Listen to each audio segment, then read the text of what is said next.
There is. Yeas and nays are ordered. I have an amendment to the instructions. Clerk will report.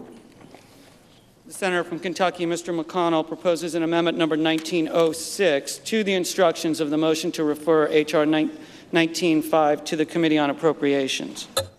I ask the reading be dispensed with. Without objection. I ask for the yeas and nays on my amendment.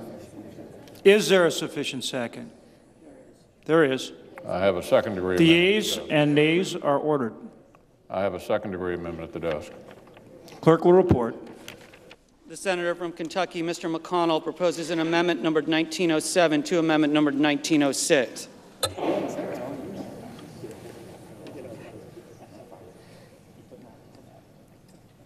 Mr. President. Democrat leader. Mr. President, to delay a vote on cloture when we all know the outcome makes no sense. The government's funding expires tomorrow night at midnight. Let us vote tonight on cloture so we can move forward. So perhaps we can bring the president to the table. If not, so we can undergo serious negotiations to get things done. You've just heard from the Pentagon. The Pentagon thinks this CR is wrong for our military. The statement, again, from Dana White, Chief Pentagon spokesperson. I want to repeat it so my colleagues can all hear it. We have been working under a continuing resolution for 3 years now. Our current CR expires tomorrow, January 19th. This is wasteful and destructive. We need a fully funded fiscal year 18 budget or face ramifications for our military. Because of the urgent needs we face, the military and so many of the others, opioids, veterans, pensions, we should not delay any further. We should move cloture tonight, see the outcome. I think we all know it will be defeated, and start serious negotiations tomorrow morning. That is what we should do. So I ask unanimous consent that the mandatory quorum call be waived, and that notwithstanding Rule 22, the cloture motion filed on the motion to concur in the House amendment to the Senate amendment to H.R. 195 ripen at 10 p.m. Thursday, January 18th, 10 p.m. tonight. Is there objection? Object. Objection is heard. Mr. President. Democrat leader. Does the leader have any more motions? No. Okay. Mr. President, let me address, the leader addressed what was happening before the vote on the motion to proceed extensively. I'd like to address that now. The House of Representatives has sent the Senate a continuing resolution constructed by the Republican Speaker and passed without the consultation of House Democrats or... Could we have order, please? Order in the chamber, please. A continuing resolution constructed by the Republican Speaker and passed without the consultation of the House Democrats or Senate Democrats whatsoever. The Republican leader is now saying to us, take it or leave it.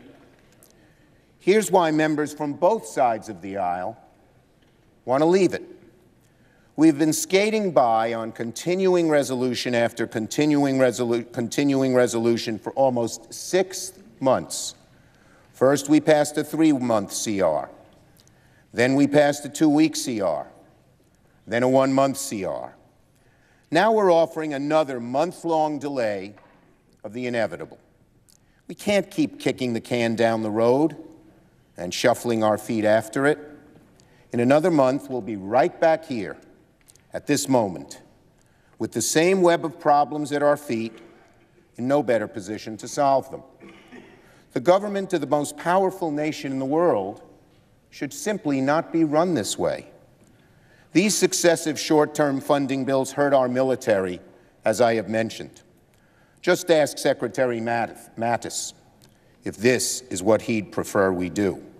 Another continuing resolution or an honest-to-goodness budget that allows our Defense Department to plan ahead and meet their obligations. We all know he'd prefer the latter. That's why some of my Republican colleagues have already said they join with Democrats to reject this bill. They know, like I know, this is no way to do our business. This is not a partisan issue. We should be united in trying to come to a solution, not just kick the can down the road.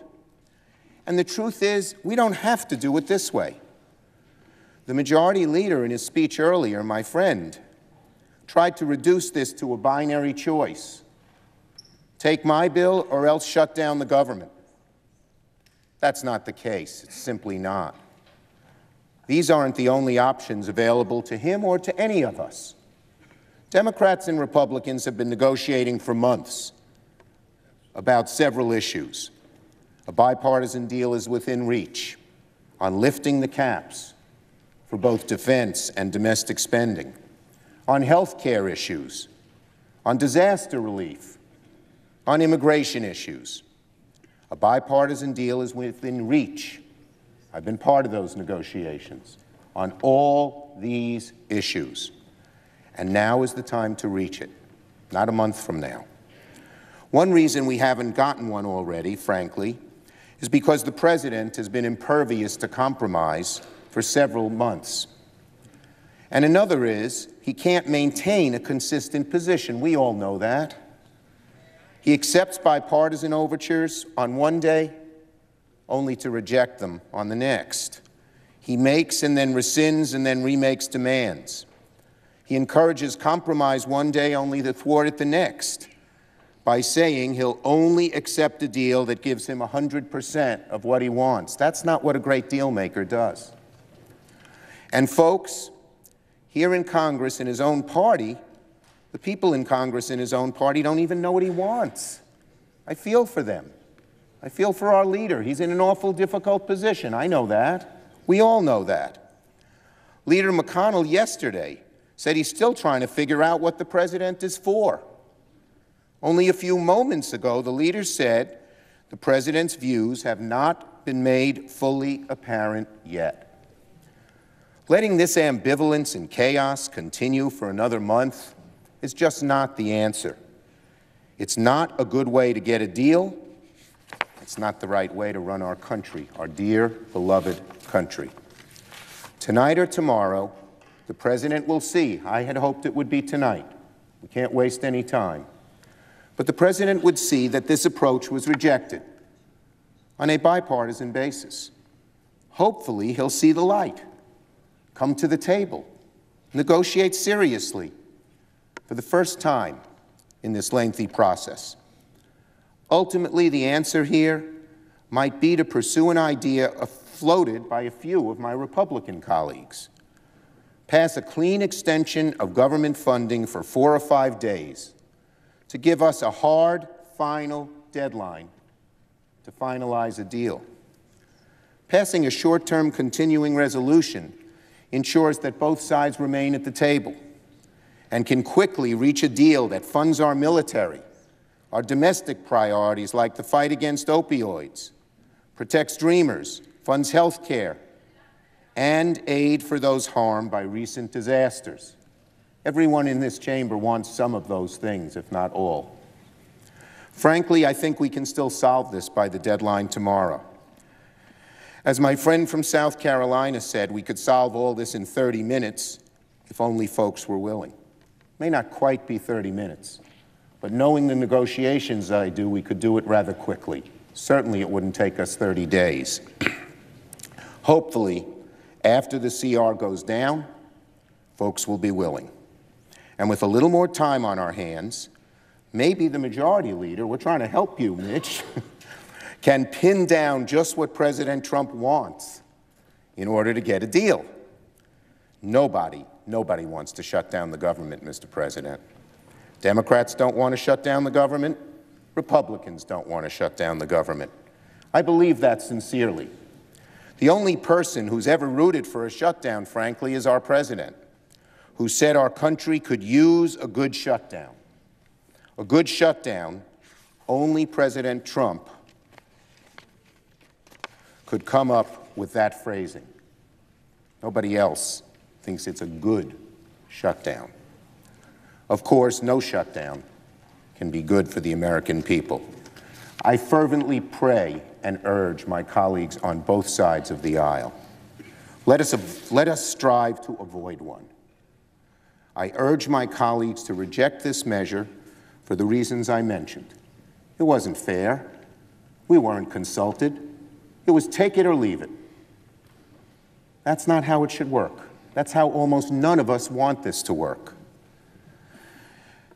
And if we can't figure this out by tomorrow night, I urge the majority leader in particular, and the majority, to support a clean extension of funding for a few days so that we can finally come to a resolution and get down to the so many other things we need to do in this chamber. I yield the floor.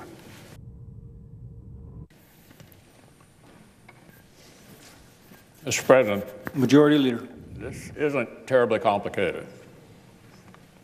We've been in discussions for a couple of months on all of the issues that are urgent: the funding of the government, the children's health insurance program, and other matters that we all know need to be dealt with. My good friend, the Democratic leader, is saying we've had too many continuing resolutions, but suggests we pass yet another one. And the bill that's before us, that we just voted to proceed to, I believe enjoys the support, every element of it enjoys the support of almost everybody on both sides of the aisle. So it's appropriate to ask the question, why are we where we are? Only one reason: the continued interjection of an issue about which there is no urgency into a discussion about how to deal with a potpourri of issues that do need to be urgently met. And that's the issue of illegal immigration. So what our friends on the other side are saying here is they're prepared to shut down the government over the issue of illegal immigration. Now, on that issue, there's a bipartisan interest in solving the DACA problem, but the president has given us until March. The last time I looked, this was January. My colleagues, where is the urgency here? There isn't any. So the reason these talks have gone on so long is because they've consisted continuously on throwing the illegal immigration issue into the pool of these other issues, and are now saying to the American people, we're going to shut the government down if we can't have our way on this issue right now, even though it only becomes a problem in March. So I hope the American people understand why we are where we are. No amount of trying to obfuscate this, to confuse it with all of these other issues makes any sense at all. There's pretty broad bipartisan agreement we need to address every single one of these issues. But the reason we're here right now is our friends on the other side say, solve this illegal immigration problem right now, or we're going to shut the government down. That is a fact. That's not spin. That's a fact. That's the only reason we are where we are tonight. So I hope the American people will not be confused about this. We want to fund the government. We want to solve the S-chip problem and a variety of other issues that almost all of us agree on. And we wanted to do it before tomorrow night. But my assumption is, at some point between now and tomorrow night, 41 members of the opposition party are going to prevent us from passing a measure, the details of which they all support, because they can't get their way on this illegal immigration issue, which really only becomes urgent in March. I yield the floor. Democrat leader. Just a brief rejoinder. First, there have been very good attempts, bipartisan attempts, to solve this problem. 3 Democrats, 3 Republicans met the problem right in the middle. It was the other side, your side, leader, that didn't want to go along with that agreement. It's a fair and decent agreement where each side gave. And it's an important agreement. And it's a vital agreement. And no one has figured out a way to pass a bill independently in February. Any vote, any bill that might get a majority of the Republicans in the House on this issue will not get Democrats. And any bill that gets a majority of Democrats will not get a majority of the Republican side in the House and will not be put on the floor. So this is the way to go on that issue. But there are many other issues out here, too. Make no mistake about it. Opioids. Our national death rate has declined. How long we live has declined because of opioids. We haven't funded it. Every one of us in our states knows we need that. This resolution does nothing on opioids. Veterans. In my state, in your states, veterans are waiting online for treatment after they risk their lives for us. This resolution doesn't fund it. And you say, well, maybe we'll do it after a month. Well, we sure haven't done it for 6 months. What about pensions? The millions of Americans, working people, who have paid in month after month, who lost salary. They declined salary increases so they know they could live a life of decency, hardly wealth, when they retired. That's being extinguished. We have an urgent obligation to deal with those people. We feel it, and I know many people on the other side feel it. So many other issues, health care issues. I see my friend from Maine. We had a discussion last night.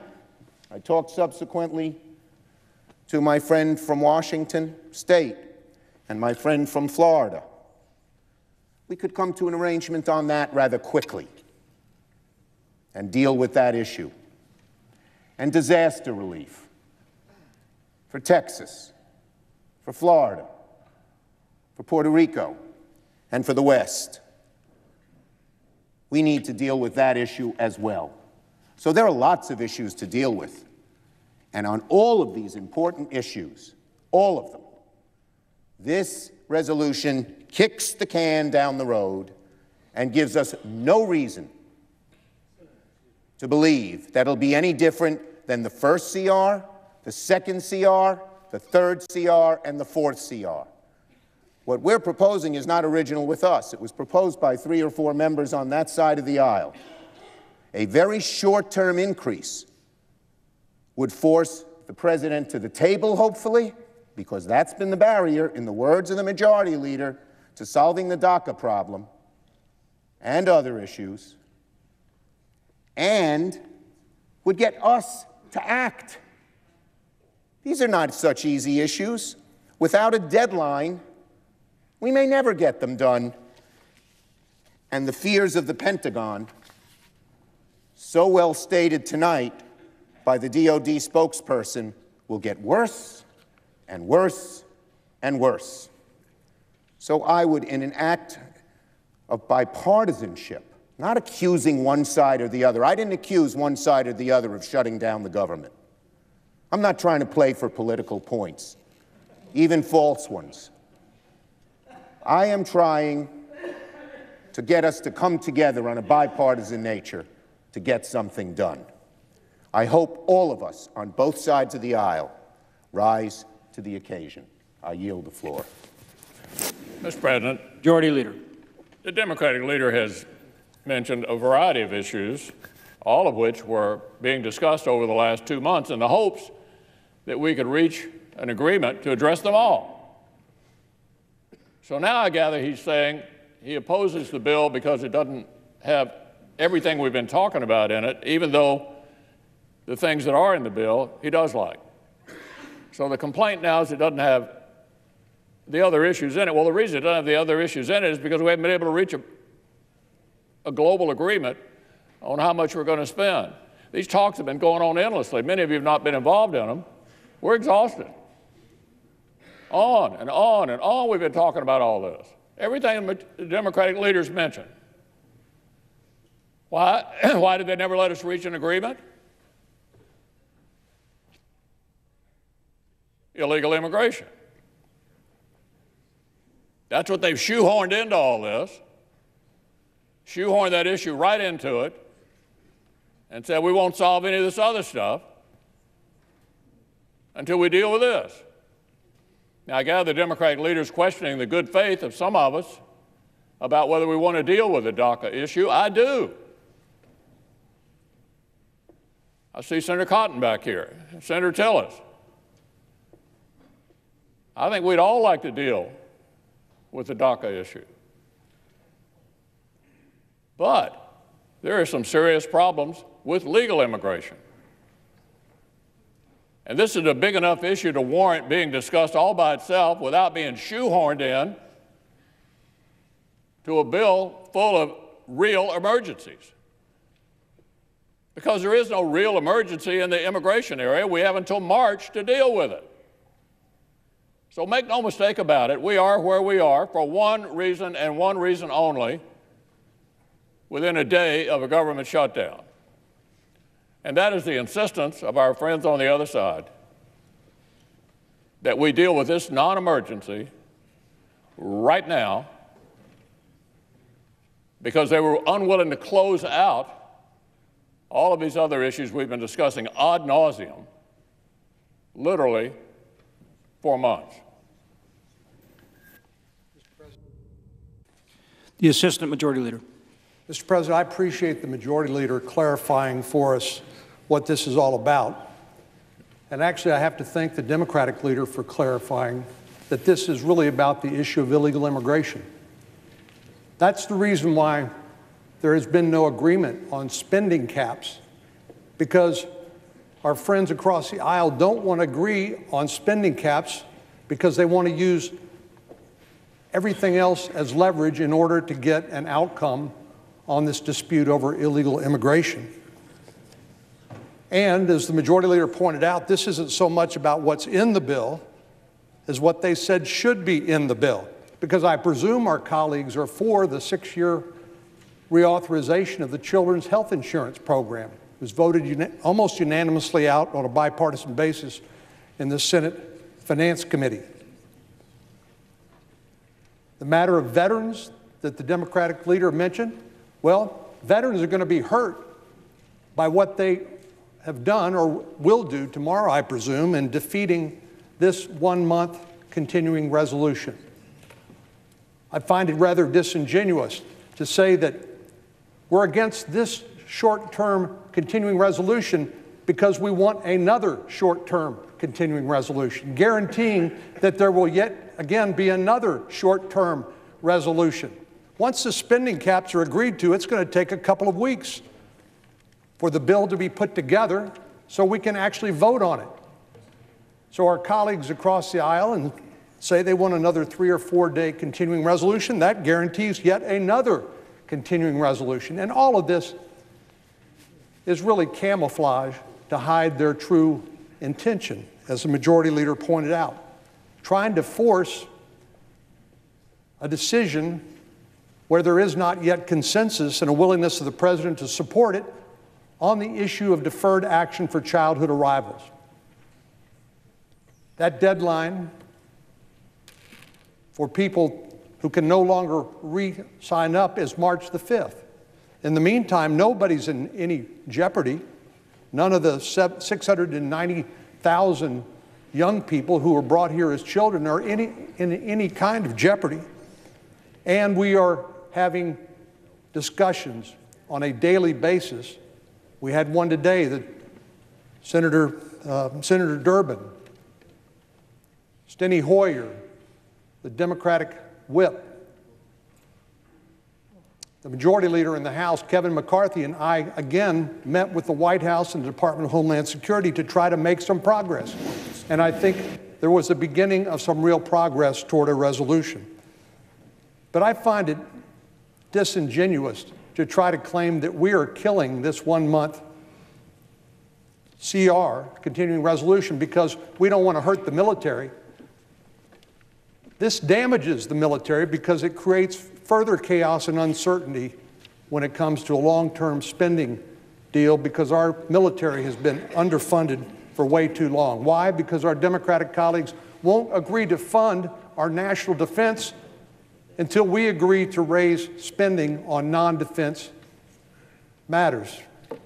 So it strikes me as very odd that you would say you're voting against this continuing resolution because you're against continuing resolutions, only to guarantee we'll have at least 2 more, and then to claim it's about something else when really it's about the matter of illegal immigration.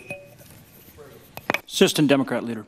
Let me say at the outset, what we are trying to achieve is to fund the military and the critical agencies of our government immediately, and to do it with a budget, to do it with appropriation bills. I have to use that term and remind you, yes, we used to have appropriation bills in the United States Senate. Not anymore. We deal with continuing resolutions. We lurch from week to week, day to day, month to month, and as the Secretary of Defense has told us, we aren't doing the men and women in the military any favors with this kind of approach. So make no mistake about it, the Democrats are soundly behind our national security, and we want to fund them properly rather than the way they've been funded to this date. But let me address another issue that's been raised, and my name has been mentioned by my friend from Texas. There's been said on the floor tonight, there's no urgency. Where's the urgency when it comes to DACA? Where's the urgency when it comes to Dreamers? If you want to know the urgency, look into the gallery behind me. Look at the people who have gathered here late this night who are following every word that we are debating. Why are they here if there's no urgency? There is an urgency. There's an urgency in their lives because of the uncertainty of tomorrow. Whether tomorrow will mean deportation for themselves and their families, whether they'll be able to work, complete school, have a life in America. Yes, there's a real urgency. And let me tell you what we've done about that urgency. A group of us, 3 Democrats and 3 Republican senators, sat down 4 months ago to answer President Trump's challenge to replace DACA. Was there a meeting of a committee in this Senate on the same subject? There was one public hearing, but no bill, no markup, nothing. The activity really came from and evolved from the 6 of us working together, 3 Democrats and 3 Republicans. We reached an agreement. It wasn't easy. Ask the senators involved in your side of the aisle or on our side of the aisle. We presented it to the Senate. We've defended it over the last several weeks. And I want to thank the additional 4 Republican senators who've joined us in this effort to finally enact a bipartisan solution to this. So to say we've done nothing and we have so much time, let me tell you, there is a sense of urgency here. Just this week when the Secretary of DHS testified before Judiciary Committee, she conceded the fact that the President does not have authority to extend this deadline of March 5th, that we are going back and forth in court as to whether there'll be any protection for these young people whatsoever, and she acknowledged that her department has said it will take them 6 months to write the regulations once we pass the law that will affect their lives and the lives of hundreds of thousands. You know how I feel about this issue. Some of you who presided over the Senate have seen the presentations we've made over the years. I brought 107 photographs to the floor so that people could see the urgency and need for this issue now. It is sad, it is unfortunate that those who stand on the floor tonight continue to just characterize these as illegal immigrants, children, toddlers, infants brought to the United States who've lived their whole life here and are simply asking for a chance to be part of our future or being swept away as illegal immigrants. They're more than that. They're the sons and daughters of America who want to be part of our future. They are people who inspire me every day. There are folks that guarantee to us that the American dream will be alive for another generation because they are willing to work for it, to study for it, and to fight for it. This is worth our attention. We produced this bipartisan measure. A lot of hard work went into it. We've simply asked that the Senate take up the measure which we produced or produce a better one. And the leadership has refused. That's part of the reason we find ourselves at this moment. But I want to assure you, it is an urgent matter. Their lives matter too.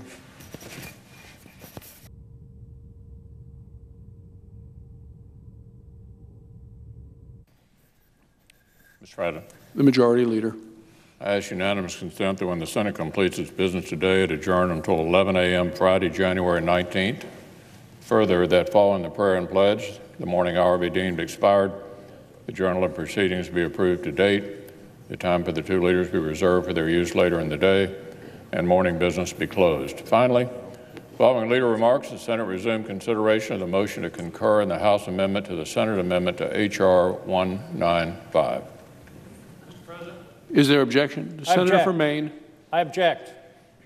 I don't Objection is understand heard. why we're adjourning when we're in this urgent situation. We can vote tonight on cloture and have an entire day tomorrow to work on this matter.